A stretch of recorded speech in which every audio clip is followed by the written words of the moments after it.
Alors, bonjour, mes chers camarades, bonjour, chers élèves.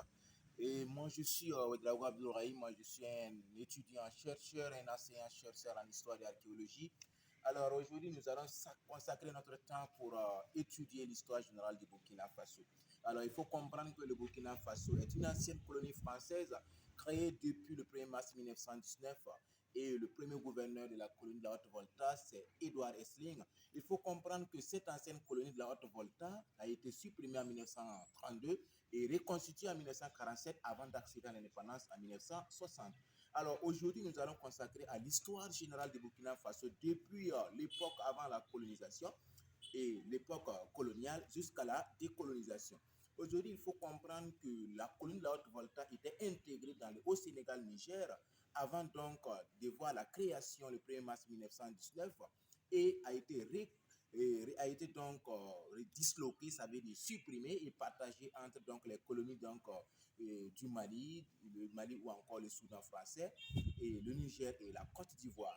Mais grâce à l'effort donc de nos emblématiques chefs traditionnels comme Moro Nava Sahara II, la colonie de la Haute-Volta a été reconstituée en 1947 grâce donc aux efforts donc des chefs traditionnels, des chefs coutumiers, dont le plus influent est le Moro Nava Sahara II.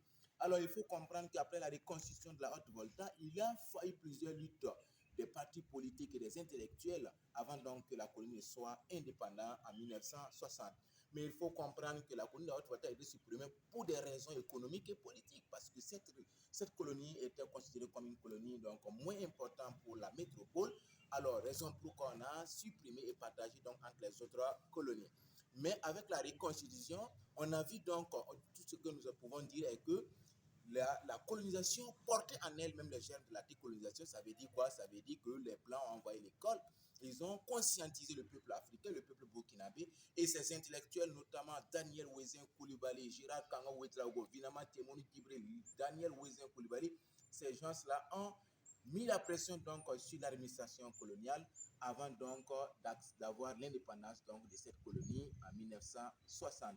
Mais depuis 1960 jusqu'à nos jours, le Burkina Faso a du mal à se relever sur le plan politique parce que nous constatons une mauvaise gestion, la mauvaise gouvernance.